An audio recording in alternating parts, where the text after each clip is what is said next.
Allez en direct pour faire le point sur la glisse du week-end depuis un chalet bien au chaud à Megève et surtout notre consultant Marc Garcia. Bonjour Marc. Bonjour, On salut. rappelle coach, entraîneur, moniteur, 10 fois champion du monde. Marc Garcia, la victoire de Clément Noël. Aujourd'hui, c'est un exploit à Kitzbühel, 14e victoire de Clément Noël. Oui, oui, 14e victoire, donc il égale, même il dépasse les, comment on appelle ça, les 13 victoires de slalom qu'avait eu Jean-Noël Legère. Jean-Noël Legère qui est battu, mais on le salue Jean-Noël Legère qui est souvent sur nos pages d'ailleurs. 14e victoire, 4e victoire de la saison, c'est ça? Oui, 4e de la saison. Ouais. Non, il a eu il en a loupé une, hein, puisqu'il s'était blessé, Ouais, mais sûr. globalement, il est content, il fait deux belles manches. Évidemment, j'ai regardé ça de près sur Eurosport. Kitzbühel, on rappelle. Alors, il n'y a pas que la descente à Kitzbühel. Il y a aussi le slalom qui est une épreuve extrêmement importante. Vous la connaissez, cette piste, Marc Garcia, de Kitzbühel, la descente slalom? Vous la connaissez, cette piste ou pas? On va se tutoyer, Philippe. Oui. De mémoire, j'ai dû faire 4 fois le slalom, je pense. Oui. 4 ou 5 fois le slalom. Oui. J'ai commencé jeune, à 18 ans, Oui. j'avais fait mon premier slalom de Kitzbühel. Et à l'époque, c'est à l'époque de Stenmark. Donc j'étais même allé sur la fameuse Strife. On avait fait la reconnaissance de la descente aussi. Mais le slalom, c'est vraiment un slalom très compliqué. La raison du slalom, c'est que Kitzbühel, c'est bas. C'est à peu près comme Megève, c'est à 1000 mètres d'altitude. Et la configuration du terrain, c'est un terrain qui est constamment en mouvement de pente, énormément en dévers. Et c'est très compliqué avec ce qu'on appelle, nous, en slalom, des faux rythmes. Oui, c'est vraiment un slalom, je dirais, très compliqué à skier. Ouais. Gagné par Clément Noël. On rappelle, un avec Marc Garcia. Il y a beaucoup de gens qui nous rejoignent. On est à Megève ici pour faire ce débriefing. Restez avec nous. On va parler dans un instant des malheureuses chutes, justement, pas de neige, hein, de nos skieurs. On va en parler avec Marc Garcia. Le paysage est magnifique. Il a neigé cette nuit sur Megève où nous sommes. Ce paysage est absolument superbe. La neige est annoncée à nouveau. Marc, cette victoire de Clément Noël, ça l'installe à la première place, Clément, du classement ou pas? Oui, parce que les autres qui étaient ses concurrents directs sont au tapis. Donc Clément va avoir le dossard rouge pour Schladming, là, c'est dans Il aura la pression ou pas? à mon avis, non. Parce que du coup, maintenant, il est bien. Oui. C'est la première fois depuis très très longtemps qu'il arrive à empiler des victoires comme ça. Oui, il en a quand même 4. Donc je pense que pour moi, il est parti pour gagner le classement général de la Coupe du Monde Slalom. Son objectif, il l'a dit tout à l'heure, c'est aussi de pouvoir faire une médaille au championnat du monde, ce qui lui manque aussi. En plus, Schladming, c'est... Championnat du monde, c'est bientôt, Marc Garcia. Ouais, Hein. c'est à Svalbard, début février. Début février. Alors, est-ce qu'on a un petit témoignage de... Tiens, c'est extraordinaire, on est chez Marc Garcia ici. Un témoignage de Clément Noël, tout frais, qui vient d'arriver grâce à la Fédération française de ski. On va les remercier. On va écouter... Quatrième victoire aujourd'hui sur la piste en plus mythique de Kitzbühel que tu gagnes 2 fois aujourd'hui. J'imagine que tu dois être super content. Clément Noël qui parle. C'était une des courses que j'avais cochées en début de saison parce que c'est peut-être la plus importante pour nous, la plus belle, la plus mythique. C'est la descente de Kitzbühel qui est mythique, mais le slalom c'est quand même très très beau aussi. Il y avait une belle ambiance malgré la pluie, il y avait des Français en feu parce qu'on était beaucoup en deuxième manche et hyper content de m'en sortir avec la victoire. C'est vraiment une course sur laquelle j'avais été frustré ces dernières années. C'est une course qui me tient à cœur et j'ai fait trop d'erreurs ces derniers temps, donc cette année d'avoir réussi à faire deux bonnes manches qui m'amènent tout devant, c'est magique. Super, et bon, on est déçus pour Steven, mais bonne ambiance et bonne Steven Amier, dynamique hein. de slalom. Ouais, super dynamique dans le groupe de slalom. C'est sûr qu'on est déçus pour Steven, on sait qu'il skie bien, on sait qu'il tourne autour du podium et il le mérite largement. La première manche, il a fait son ski, mais il n'a pas surskié, il a juste fait son ski et c'est là où il doit être. Donc il faut qu'il continue comme ça et les autres derrière ils poussent. Paco, Hugo, Victor, même Antoine et Baptiste derrière qui skient bien. Donc on a un groupe qui a une super émulation qui fonctionne bien et on s'entend tous bien, donc il faut que ça continue comme ça. Ok, rendez-vous à Schladming alors. Rendez-vous à Schladming, ouais. Schladming, c'est mercredi. Alors, on a dit, c'est Clément Noël. Grâce à la fédération, c'est Joséphine qui interviewe, c'est ça? On va remercier la Fédération française de ski, Marc Garcia. Hein, C'est les droits médiatiques, comme tu le sais, avec Joséphine Forny, qui est une ancienne slalomeuse, qui s'occupe maintenant de tout ce programme-là. Alors, Clément Noël, on l'a dit, hein, qui gagne aujourd'hui à Kitzbühel. Et puis, Steven Amier, hein, le fils de Bastoun, hein, qui lui fait quoi aux premières manches? 4e, c'est ça, non? C'est ça, et qui malheureusement fait encore une faute à la deuxième manche. Et il sort, hein, c'est ça. De toute façon, à ce niveau-là, tu peux pas arriver. Et maintenant, il vise le podium, Oui, Steven. Tu ne pars pas en ayant un peu sous le pied, comme on dit. Faut être à fond, quoi. Faut être à fond, et évidemment, ça pardonne pas. Ça n'a pas été le seul à sortir en deuxième manche. En tout cas, effectivement, aujourd'hui, il y avait 5 Français au départ de la deuxième manche, ce qui est plutôt bien. Bonne nouvelle, on va le rappeler, bonne nouvelle. Hein. On va éloigner un petit peu Pour pas que je touche ton smartphone. Marc, justement, alors c'est qui les autres qui sont bien classés? Bah, c'est Paco Raça qui nous fait. Alors attends, je regarde parce que j'ai plus tous les. Il y a Paco Raça, il y a qui doit finir 15 de mémoire. J'avais pris mes petites notes parce que je suis obligé de noter. Entre toutes les différentes épreuves, il y a Paco Raça qui finit. N'hésitez pas à poser vos questions quand même. Voilà. Hein. Paco qui finit 15, Hugo Desgrippes Bien sûr. de l'autre côté là-bas de la montagne des Aravis, Hugo qui fait 18 et Totor qui fait 19. Et le petit Victor Mufajandé. Hein. Antoine qui nous fait un très très bon début de première manche et à peu près une dizaine de portes de l'arrivée, alors que potentiellement il était dans les qualifiés pour la deuxième manche. Antoine Azolin qui est de Megève, on le rappelle, hein, c'était vraiment de la graine de champion, un champion d'Europe je crois déjà. Oui bien sûr, il a gagné les Coupes d'Europe, cette année. Voilà. On a Sylvain qui nous salue du Québec. Est-ce qu'il y avait des Québécois au départ de ce slalom de Kitzbühel Québécois, non. Il y avait des Canadiens. En descente, on a vu justement hier, il y en a 2 sur le podium. Il y a une victoire canadienne et une 3e place. Mais en slalom, il y a Eric Reed, le fils de Ken Reed, qui finit 30 à la première et qui finit, je crois, 26e.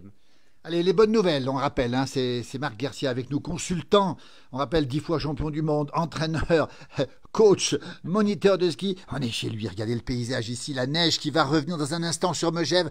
On est ici pas loin de la côte de Mille, à la Livre, le paysage est splendide. Marc, vous avez skié aujourd'hui? Parce que quand on voit la neige, on a l'impression que c'était une bonne journée pour le ski aujourd'hui. Non, pas aujourd'hui, non, j'avais d'autres choses à faire, non, j'ai pas pu skier aujourd'hui. Demain, oui. On va revenir un peu sur les derniers résultats. Alors, on va peut-être revenir sur les chutes, Marc Garcia. Hein. On sait que Cyprien Sarrazin a chuté. La bonne nouvelle, c'est qu'on l'a vu hier dans une vidéo, Cyprien. Il va plutôt bien en ce moment. On a vu cette vidéo pour la première fois. Il témoigne justement après sa chute. Oui, il explique qu'il a bien récupéré, en tout cas assez rapidement. On est tous surpris de le voir debout. Et on va dire en bonne santé. Il a expliqué qu'il a des problèmes, encore une fois, sur la vision. Mais d'ailleurs, cette vidéo, ce qui était absolument fantastique, tu vois, à Kitzbühel, ils ont pour le tirage au sort, ils ont diffusé cette vidéo. Ah, oui. Donc c'est un bel hommage qu'ils ont pu rendre à Cyprien. On rappelle double vainqueur l'année dernière. Hein. On a Josh Cheval qui nous salue, qui nous remercie pour ce reportage. Tiens. Ouais, merci. Alors il est en plutôt bonne forme. On va le saluer, Cyprien, on va l'encourager parce qu'il a besoin de ses encouragements. Il est sur la bonne voie, on peut le dire. Hein. Oui, plutôt très très bien. On s'attendait à ce qu'il ait, à mon avis, plus de séquelles. En tout cas, la vidéo qu'il nous a postée hier, elle est très très positive. C'est agréable de le voir, j'allais dire, dans cet état-là, avec beaucoup de confiance. Je sais que Clément expliquait tout à l'heure qu'il était passé le voir, là avant le Kitzbühel, qu'il est passé le voir parce qu'il voulait le voir. Clément Noël voulait voir Cyprien Sarrazin. Ils sont proches, on les a vus ensemble cet été. Marc, tu te rappelles pour l'entraînement, ils sont très très complices. Et puis on va rappeler aussi la chute aussi de Alexis Pinturo. Là aussi, grave ou pas? Ouais, apparemment c'est le genou, c'est le genou qui a pris un coup encore, donc je pense que la saison est terminée. Donc là, au niveau du plateau tibial, je pense qu'il y a une fracture. Apparemment, ils ont parlé du ménisque. Ouais. Je pense que la saison pour lui, elle est terminée, ce qui est fort regrettable. On va penser à eux, on passe à Alexis, on encourage bien sûr dans son rétablissement. Et puis Blaise Guizendaner qui s'est blessé aussi, grand champion aussi. À Chamonix. Le gars de Chamonix qui lui s'est pété le genou à Chamonix. Il y a eu aussi Chris Mayer, un grand descendeur qui s'est aussi blessé au genou à Wengen, et puis notre Mejvan qui a eu une commotion cérébrale et qui s'est ouvert ici. Florian Loriot, qui était en observation encore, donc je pense que s'il y a un protocole commotion, il est peut-être arrêté pour quelques semaines. Quelques jours, ouais. Mais en tout cas, beaucoup moins sévère que ce qu'a eu Cyprien. Alors pourquoi ces chutes, Marc Garcia? On rappelle consultant. On a l'impression quand même qu'on enchaîne les chutes. Alors c'est pas que nos skieurs, on le rappelle encore une fois, c'est tous les skieurs. Est-ce qu'il y a une explication à ça? Parce qu'on a l'impression que c'est quand même une succession de chutes en ce moment. Quand même. Oui, il y a une petite Tchèque aussi avant-hier, en entraînement descente à Garmisch, qui a eu aussi une grosse commotion cérébrale et qui est dans le coma, qui a été opéré. Pareil, pour le même principe que Cyprien. C'est lié, à la piste, qui est des pistes dures, non? C'est quoi? Il y a un concours de circonstances, en fait. C'est un ensemble de choses. Il y a déjà les pistes, parce qu'aujourd'hui, on voit que la météo est changeante. Avant, on avait moins de variation de température entre le haut des pistes et le bas des pistes. Maintenant, on a des grosses variantes de température avec des jours en neige, des jours avec de la pluie, des jours du froid, des jours du chaud. Et les préparations de pistes deviennent compliquées. Ça a été l'un des soucis à Bormio, puisqu'ils avaient Bien sûr. arrosé, mais ça a été le souci à Kitzbühel sur le premier Super G, où là, sur les 27 premiers, on a quand même 6 au tapis, Oui. dont 4 qui sont partis pratiquement en hélicoptère. Donc là, le terrain n'était pas favorable. Alors, évidemment que les préparateurs de pistes et les gens sont là pour les préparer du mieux possible. Simplement, la dangerosité, c'est qu'aujourd'hui, avec ces réchauffements-là et l'arrivée de l'eau en altitude, fait qu'on utilise ce qu'on appelle du sel pour durcir la neige. Et souvent, ça fait pas un effet, je dirais, assez rapide. Et surtout, les pistes ne tiennent pas comme l'ensemble des préparateurs de pistes souhaiteraient, y compris les athlètes. Alors, je pense que... On va rappeler, Marc, on est à Megève avec Marc Garcia, en fait, qui commente effectivement ces chutes. On a Dédé qui nous salue de la Loire. Reportage sympa, nous dit Xavier, de Valencia en Espagne, ancienne monitrice de Flumet, c'est Xavier Simon. Bonjour Marie-Thérèse de Driou de Saint-Dié-des-Vosges qui nous regarde aussi. Marc, alors justement, l'explication, c'est peut-être effectivement que les pistes sont plus difficiles avec ce réchauffement climatique. Oui, en tout cas, c'est les préparations de pistes, donc il va falloir se poser les bonnes questions. Et je pense qu'aujourd'hui, la FIS, la FIS, c'est la Fédération internationale de ski, qui prend évidemment en conséquence tous ces différents facteurs. Alors, il y a encore une fois les préparations de pistes. Et qu'est-ce qu'on fait avec les préparations de pistes? Et à un moment donné, moi, sincèrement, quand je vois Kitzbühel avec les 6 au tapis sur les 27, je me pose la question si la course a vraiment raison de continuer, s'il ne faut pas l'arrêter. Avec des blessures qu'on a vues en hélicoptère, on a vu le FIS Alpha, on a vu un paquet dans les filets, dans les bâches, et ce n'est pas le but du ski non plus. Ça, c'est le premier point. Ensuite, il y a un phénomène comme pour la Formule 1, c'est-à-dire que le matériel, l'évolution du matériel, vous n'avez aucune idée, c'est vraiment de la Formule 1, c'est-à-dire que les skis de compétiteurs, ils utilisent des matériaux de plus en plus performants, ce qui rend le ski beaucoup plus agressif, ce qu'on appelle agressif, c'est-à-dire qu'il y a des retours de pression. Vous avez aussi ce qu'on appelle les plaques, ce qui va sous la fixation de ski. Bien sûr. Aussi, vous avez aussi la dureté des chaussures de ski, parce qu'ils ont des duretés particulières. Maintenant, on a parlé de ces phénomènes de plaques carbone qu'on utilise sur l'avant, qu'avait Cyprien Sarrazin. On rappelle, ça se mettait, on va le rappeler, Marc. Hein. Ici, alors, ces plaques derrière, carbone, ça sert à quoi, Marc? En théorie, la première phase de cette plaque carbone, et notamment la société SIDAS, pour ne pas la citer, qui se trouve, est en train de développer ce produit-là, les athlètes de haut niveau, comme ils sont beaucoup sur les neiges de culture, qui sont essentiellement des neiges verglacées, à force d'être tout le temps en entraînement, la vibration qui se passe avec la neige amène ce qu'on appelle des périostites, c'est-à-dire une inflammation ici. Une inflammation, et là tu peux plus skier. C'est très très compliqué. Donc on utilise, il y a eu un phénomène médical, mais aujourd'hui, je dois avouer, Philippe, que la FIS va certainement amener une certaine régularité. Alors des questions. Christian Terrier nous dit super analyse de Marc, c'est toujours un plaisir de l'écouter. Johan Guillermin nous dit notre Marc Garcia, alors c'est le nôtre aussi, effectivement à la place de notre consultant, rappelle 10 fois champion du monde, coach, entraîneur, moniteur, et toujours bien sûr à l'affût sur le circuit. Il nous fait ce commentaire très précis, c'est très intéressant tout ça. Bonjour Monsieur Garcia, nous dit Simone depuis la Dordogne. Alors on a évoqué les chutes, et puis il y a les filles qui ont eu des résultats. Alors on a l'impression que les filles sont un petit peu moins bien placées que les garçons, en tout cas que certains garçons pour l'instant, vrai ou faux? Tu parles au niveau des Françaises. Au niveau des Françaises. Oui, un petit peu moins bien. Après le retrait de Tessa Worley, notamment en géant, il ne reste plus que Clara Direz. Clara Direz, oui. En géant, chez les slalomeuses, elles sont plutôt bien en slalom. Toute l'armada, Brèche, Marie Lamure. Elles vont percer. Hein, d'ailleurs, jeudi prochain, c'est le slalom nocturne à Courchevel. À Courchevel, c'est jeudi soir. Hein, et mardi, mercredi, c'est Schladming. Alors on suivra aussi ça de très près, effectivement. Alors donc, les filles sont un petit peu moins. Et puis surtout, chez les garçons, on ne l'a pas dit, mais il y a Marco Odermatt. C'est un extraterrestre, Marco Odermatt. Il gagne tout pratiquement, lui. Hein. Alors, Kamel nous dit c'est un entraîneur qui semble être très humain. C'est très respectable, Marc. C'est vrai que vous êtes entraîneur d'une équipe, d'une fille du Japon, entre autres. Oui, en l'occurrence, j'ai moi-même été sportif, comme tu l'as bien dit. J'étais en Coupe du Monde pendant très longtemps et très jeune.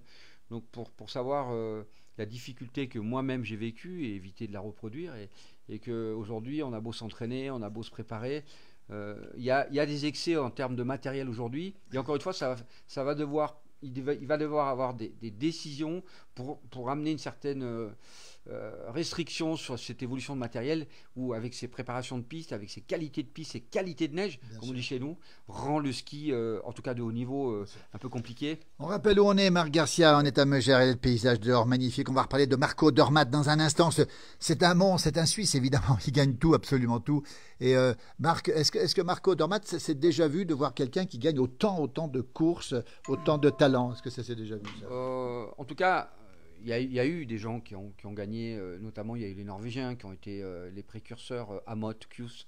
Il y a eu à l'époque, puisque je suis assez souvent avec lui en communication, Jean-Claude Killy. Il ne faut quand même pas oublier qu'on parle de Kitzbühel, mais Killy avait gagné 65, 66, 67, trois slaloms de suite. Il avait gagné les 3 combinés et il avait gagné une descente. Donc dans l'histoire de Kitzbühel, il fait partie des 3 plus grands, en ayant gagné répétitivement ça. Donc les polyvalents, il y en a de moins en moins.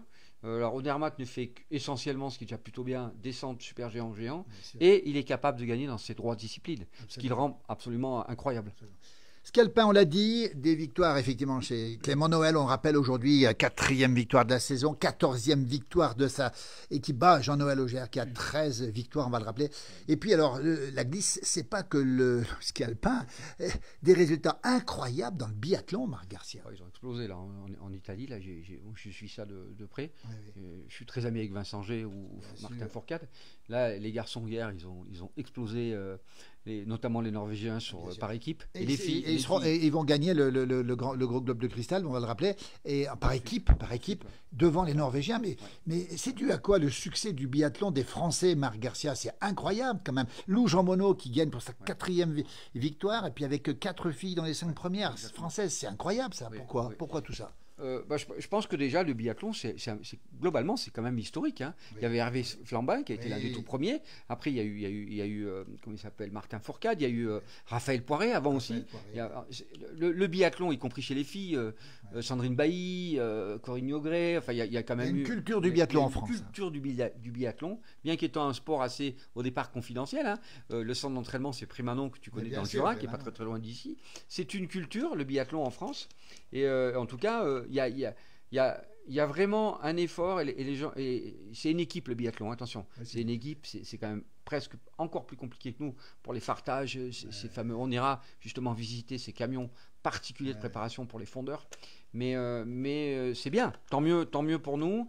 Il n'y a pas que le fond, il n'y a pas que le tir, c'est un combiné des deux, et c'est surtout bien de voir ces résultats-là en biathlon, autant chez les garçons que chez les filles.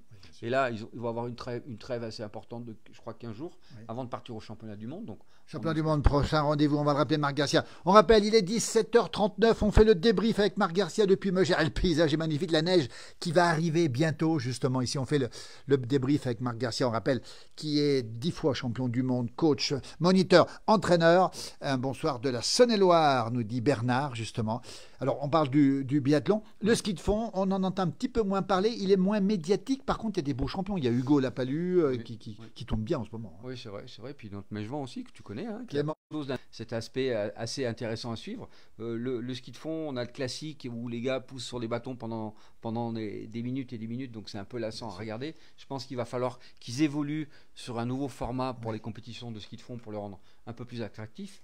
Et puis on a aussi eu, on n'en a pas parlé, Perrine Lafont qui a gagné la Coupe du Monde aux États-Unis, la plus belle course au monde. Elle a regagné encore une fois une 2e victoire cet hiver. En tout cas, félicitations à elle. Ben Cavé qui avait déjà gagné et qui finit 3e derrière Kingsbury. Donc belle moisson de victoire. J'ai des questions qui arrivent là, notamment on nous parle des Belges, des autres pays du monde. Alors en ski, les Suisses, alors ils raflent tout.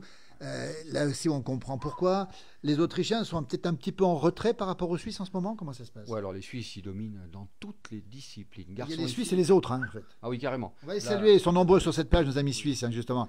On parle de Marco Odermatt, mais il y en a beaucoup en Suisse qui sont très très bons et qui gagnent énormément et qui sont bien placés systématiquement. Oui, alors après, on a toujours des phénomènes de vagues. Hein, c'est-à-dire qu'à un moment donné, j'en parlais avec l'entraîneur et le préparateur physique des Suisses qui est basé à côté de Sion et qui me disait on va éviter de s'emballer, on a toujours un phénomène de vague et là, en tout cas tant mieux pour eux, ils ont des structures, ils ont des sponsors, ils ont des partenaires. Puis il y a une culture du ski en Suisse qu'on a moins en France parce qu'ils retransmettent toutes les compétitions. Les Suisses, quand il y a une descente ou une épreuve, ils sont devant leur téléviseur. Et Christian Terrier nous rappelle qu'il y a Jean-Paul Pierrat aussi en ski de fond. Hein. C'est déjà loin, mais... Mon ami Jean-Paul qui est des Vosges et qui effectivement avait gagné la Vasalopette, mais qui avait fait une magnifique de mémoire médaille de bronze au championnat du monde et qui avait gagné des coupes du monde de ski alpin. La Vasalopette, la plus grande course du monde en Finlande. Hein. C'est en Finlande oui, c'est en Finlande, la Vasalopette. Oui, on n'oublie pas Jean-Paul qui est aussi un excellent skieur. Absolument. Alors on est toujours en direct avec Marc Garcia ici chez lui. Le froid s'installe dehors, la neige va revenir ici. On va donner les rendez-vous quand même du mois de février. C'est les championnats du monde qui auront lieu. De quand à quand, Marc? Alors, je crois que c'est à partir du 8 ou du 10 février. Voilà, retransmis à la télévision, mais pas sur le service public, si? Ah si, alors justement, ce ne sera pas sur France 2, France 3. Oui. Je crois savoir que c'est sur l'équipe TV. L'équipe TV qui retransmet le biathlon constamment. Oui. Mais donc là, le week-end pour Courchevel, ce sera l'équipe TV, puisque tout ce qui est les Coupes du Monde, ce sera sur l'équipe TV. Mais l'équipe TV sera aussi au championnat du monde de biathlon, mais sera sur Salbar avec comme consultant Tessa Worley, Julien Liseroux, Jean-Baptiste Grange. On en reparlera à sa place. Ce sera Marc Garcia. Marc Garcia qui a des lunettes qui sont magnifiques, nous dit Sébastien Allard. Classe, les lunettes. Alors on va les montrer quand même. Ce n'est pas des lunettes de ski, mais elles sont magnifiques, ces lunettes. C'est des lunettes de vue, tout simplement. Voilà. Marc, on va rappeler encore une fois donc, tout ce qui se passe pour l'instant. Pour les championnats du monde donc, en Autriche, hein, c'est qui les noms, les Français qu'il faudra suivre de près, Marc? Alors, en descente, il y a une belle équipe quand même, hein, avec Musaton qui a fait une belle 7e place, les fils Alphand, il y aura en descente Adrien Théo, il y a une belle équipe en descente et en super géant. Oui. En géant, chez les garçons, il y a Léo Angnaud, Thibaut Fabreau. Il y a, je crois que c'est à peu près tout. Et après, ça va dépendre un peu de la sélection. Hein. La sélection, oui. Et puis après, en slalom, bien sûr, Clément, qu'on va attendre, il va être très attendu. Steven Amier, fils de Sébastien. J'imagine Totor. Victor Muffat-Jandé, qu'on salue. Paco, puisque je pense que Paco a sa place. Alors, ce qu'il faut savoir pour les Paco, son nom de famille, c'est Paco Rassa. Paco Rassa, il est d'où, Paco? Bonne question. Je crois qu'il est de Savoie. Aidez-nous si vous avez la réponse. Tous ces noms-là sont à suivre, évidemment. Ce qu'il faut savoir pour les championnats du monde, sur une Coupe du Monde, comme on l'a vu là, aujourd'hui ou hier, vous avez, dans les pays, vous avez possibilité d'avoir 10 athlètes qui sont inscrits au départ de la course. Ah oui. Au championnat du monde, vous n'avez le droit qu'à 4 athlètes par discipline, hommes et femmes. C'est la même chose. C'est-à-dire, chez les Suisses ou chez les Suisses, il y aura 4 en descente, 4 en super G, 4 en slalom. Ce qui veut dire que certains auront des meilleurs dossards. Et moi, je dois aller pour ma petite japonaise, Hélène Watanabe. C'est pas impossible que j'aille là-bas parce qu'elle est qualifiée pour les championnats du monde. Aussi, pour les championnats du monde. Vous y serez donc. Ce sera normalement, elle aura un meilleur dossard que d'habitude. D'accord. Voilà. Alors après, et chez les filles, alors, on va suivre qui? Clara Direz aussi chez Clara les filles. Direz en géant, avec Clarisse Brèche, qui a quand même claqué en géant. Après, je ne sais pas qui ils vont mettre. Ils peuvent mettre aussi Marie Lamure, McFallen qui est aussi de chez notre ami là, de Châtel, qui est de là-bas. Nicolas Rubin. Nicolas Rubin, qui sera aussi en slalom. En descente, on a les classiques, c'est-à-dire Romane Miradoli, Laura Gaucher, Karen Clément et Camille Cerruti, chez les filles. Et en slalom, donc, il y en a quand même quelques-unes. Marion Chevrier. Brune, June, j'ai dit Clarisse Brèche, Chiara Pogno. Donc là, il va falloir faire une sélection sur les 4. On est en direct, Marc Garcia avec nous, il est 17h45, on fait le débrief, on parle du ski évidemment, Marc Garcia, 10 fois champion du monde, coach, entraîneur, moniteur. Regardez le paysage derrière, c'est magnifique, on a envie de sortir dehors Marc, mais la nuit tombe ici sur Megève où nous sommes à la Livre, pour être très très précis, le paysage est absolument magnifique. Et puis des médailles, il y en aura bien sûr en biathlon, il y aura beaucoup de médailles aussi, peut-être on espère en ski de fond. Il y a quoi comme épreuve au championnat du monde encore Il y aura quoi comme épreuve encore? De toute façon, au championnat du monde, il y a la descente, il y a le super géant, il y a le slalom. En ski alpin, bien ski de fond, en biathlon. En biathlon, alors je crois qu'ils ont réduit un petit peu. Il me semble que de toute façon, il y a tout de suite. Après, il y a le sprint, il y a la mass start, il y a par équipe, il y en a. En biathlon, il y en a beaucoup. Il y en a beaucoup. Marc Garcia avec nous, toujours ici à Megève, on le rappelle encore une fois. Et puis on va rappeler aussi que il y a aussi pour nos amis vacanciers, on va rappeler quelques petites consignes rapides. On fera un petit point, bien sûr, sur la sécurité. On a parlé effectivement des chutes, mais on s'approche des vacances de février. On sait aussi qu'il y a beaucoup de gens qui vont venir ici, qui sont déjà en station. Ce week-end, les pistes étaient pleines. Malheureusement, on a eu des accidents sur les pistes. On a une jeune fille de 10 ans qui s'est tuée à Villard-de-Lans en sortie scolaire avec son école primaire. À Megève aussi, on va le rappeler, il y a eu une chute et un décès, malheureusement, la semaine dernière. Alors, on rappelle, Marc, la sécurité, c'est pas une obsession, c'est une obligation. Christian Terrier me dit qu'il me semble que Paco Rassa est des Bauges, ce qui se disait sur Eurosport. Merci, Christian, pour ces informations. Les chutes, malheureusement, pas que sur les pistes pour les champions, pour tout le monde.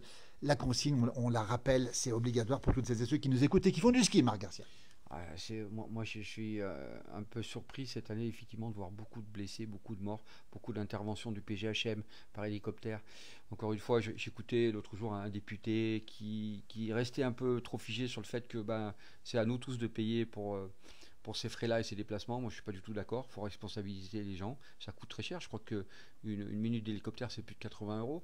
Donc, quand vous vous blessez et que les choses sont faites comme ça, mais que vous exagérez un petit peu de l'utilisation de ce procédé-là, je pense qu'il faut qu'il y ait des gens qui payent et pas que nous. Oui. Alors, autre chose, le casque obligatoire. Alors, il n'est pas obligatoire, mais vous êtes plutôt favorable à un casque obligatoire, c'est-à-dire que les gens qui se sentent responsables mettent le casque, on ne pose pas de questions en fait. Moi, je dirais que même aujourd'hui, j'en ai parlé il n'y a pas très très longtemps, on en avait parlé en début de saison, tous les deux, Philippe. Moi, je pense qu'il doit être obligatoire à tous les échelons. On va déjà commencer. Les professionnels, je suis désolé mes amis moniteurs de ski, vous devez monter l'exemple, vous devez montrer l'exemple d'avoir un casque. C'est indispensable. En Autriche, un professionnel est obligé d'avoir un casque. En Suisse, ça peut être discutable. Moi, j'ai fait l'expérience un jour, je ne mettais jamais de casque, Philippe. Je ne mettais jamais de casque. Un jour à Megève, je décide de mettre le casque avec ma dorsale, parce que j'ai souci de dos. Et ce jour-là, si j'ai pas de casque, quelqu'un est venu m'a percuté. Tout simplement, je ne suis pas tombé aussi tout seul. Et si ce jour-là, j'ai pas de casque, je pense que je ne serais pas en moyen de te parler aujourd'hui. Donc, le casque pour moi. Casque obligatoire. Si vous tombez, ou si vos enfants prennent ce qu'on appelle un gros ganin, le casque, il faut le changer. Hein. C'est pas un casque qui est à vie. Attention, le casque, quand il a pris un gros impact, même si vous n'êtes pas blessé, il faut le changer. Donc, ça, pour ça. Après, vous avez ce qu'on appelait les dorsales, on les avait montrées, protection du dos. Et je reviens sur le casque, parce qu'on a maintenant des casques.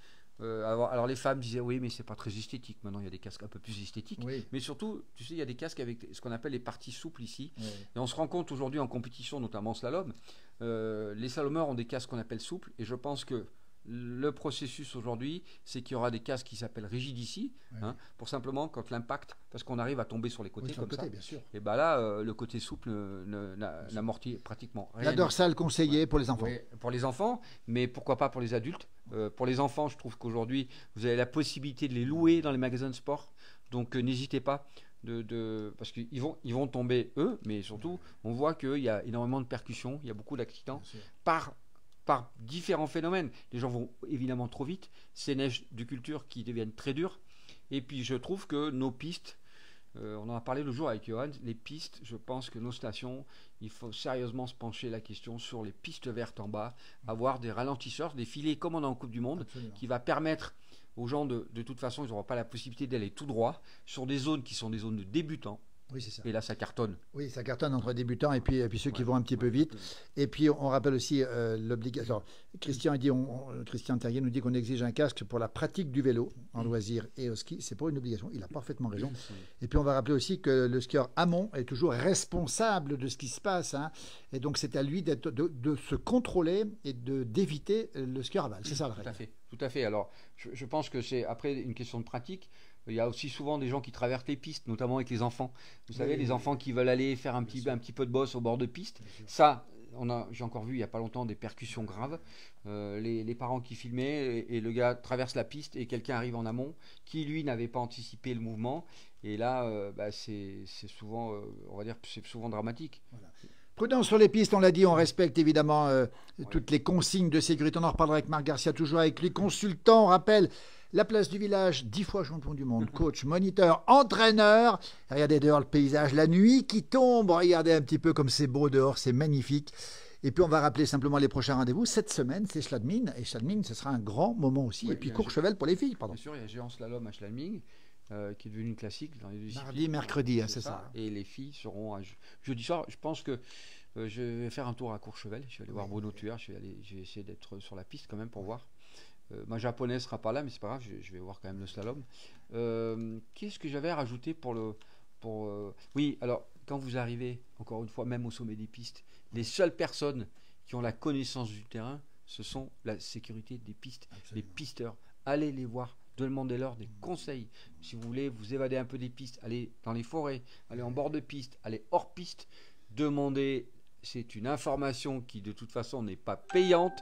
Demandez l'information à des gens qui connaissent l'évolution du manteau neigeux et les conditions et les choix à faire. Christian Terrier nous dit c'est le même problème avec les pratiquants du ski hors-piste sans ARVA. Il faudrait faire payer les inconscients. Oui, Christian a parfaitement raison. On rappelle, le hors-piste, c'est obligatoire d'avoir cet équipement ARVA, c'est-à-dire un équipement pour en cas d'avalanche. On est repéré. Et puis peut-être un airbag aussi. Oui, alors il existe des airbags. On en parlera, on fera une démonstration qui ont été mis au point et qui sont à mon avis un peu plus pointus. L'un n'empêche pas l'autre de toute façon, parce que l'ARVA, ça vous permet d'être repéré. L'airbag, lui, vous permet d'être un peu en surface. Mais attention, ça n'enlève pas la dangerosité du système. Bien sûr. Et je suis tout à fait d'accord avec lui. Parce que nous, les professionnels, quand ça part, nous, on est obligé d'y aller. Bah oui, donc, et on prend des risques. Comme le PGHM, on prend des risques. Et encore une fois, il y a des hélicoptères. Vers les secours, on le rappelle encore une fois. Vous l'avez fait régulièrement, les secours en avalanche au sommet à Megève, il y a quelques années, là, les 3 gamins, moi j'en ai sorti 2. Et quand tu sors des gamins et qui sont violés, je peux dire ça calme directement. Mais surtout, encore une fois, les gens interviennent pour ça, ils ne sont pas équipés. Il y a des fautes qui sont faites. Ces gens-là, je suis désolé, doivent payer. C'est impératif parce que ça coûte d'abord trop cher. Et c'est encore une fois, c'est eux qui partent la fleur au fusil et c'est nous qui subissons les conséquences.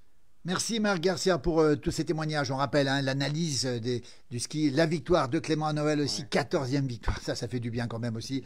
Et puis on se rapproche du championnat du monde, on le rappelle, cette semaine Schladming et puis Courchevel, vous serez sur place aussi. On le verra, Marc Garcia reprendra les directs. Et puis la sécurité est fondamentale. Le paysage derrière nous, toujours magnifique avec cette neige qui est annoncée cette nuit. Demain, on annonce un mètre de neige à 1800 mètres pour le milieu de semaine. Marc, bon pour les pistes, attention aux hors-pistes quand ça va venir. De toute façon, même aujourd'hui, il faut des tirs de mine tout à l'heure. Pour sécuriser les pistes, on le rappelle encore une fois. Mais l'un n'empêche pas l'autre. Encore une fois, attendez que la neige stabilise. Renseignez-vous encore une fois. Il y a des faces un peu plus sud, sud-est ou nord qui sont plus vantées avec des plaques qu'on n'a pas repérées. Les pisteurs sont en général les gens à qui vous pouvez faire confiance. Et je vous rassure, Philippe, quand moi je pars dans un domaine que je ne connais pas, les premières personnes, je vais voir les pisteurs. Salut les gars, comment ça va? Je voudrais aller là-bas, qu'est-ce que vous en pensez? C'est bien, c'est pas bien, est-ce que ceci, cela? En ayant l'équipement. Parce que l'équipement, il peut vous aider, mais vous n'allez pas nécessairement être en vie. Et ça, c'est important. En tout cas, prudence sur la sécurité, sur le contrôle de votre vitesse. C'est comme en voiture, contrôle de votre vitesse. Et le petit gamin de 19 ans qui s'est mangé un arbre à Megève, là, il allait un peu vite quand même. Et les percussions qu'on voit, c'est souvent par un excès de vitesse. Et c'est vraiment dommage parce qu'après, c'est de l'irréparable. Merci Marc Garcia, merci beaucoup. Voilà Tony Oniwan qui est ici, vous voyez, le partenaire de Marc en tout cas. Merci, belle fin de journée, on se retrouvera très rapidement, vous prendrez le direct rapidement aussi pour nous parler de ce qui se passe sur la glisse. On espère des bonnes nouvelles, on a eu les chutes, c'est pas très bon, on a la victoire, c'est plutôt pas mal. Et puis les championnats du monde qui arrivent bientôt, on va beaucoup en parler au niveau national pour la première fois de l'hiver. On parlera du ski partout, sur pratiquement toutes les chaînes quand il y aura des victoires. En tout cas, on le souhaite. Merci Marc. Belle soirée. Merci. Bon ski, c'est quand la prochaine descente pour vous? Pour moi, c'est demain. Demain, je dois tester des nouveaux chaussons de ski. Je dois tester un certain nombre de choses. Et ces fameuses plaques là, j'attends de la part de la société Silas pour pouvoir les tester. Mais encore une fois, les coureurs, ce sont les coureurs. Mais vous, les pistes, c'est comme la voiture. Pareil. C'est exactement le même rapport pour moi. Donc, merci Marc. Belle soirée. Merci. À très très vite sur cette page. Merci encore pour cet éclairage précieux sur la place du village. Merci Marc, merci beaucoup.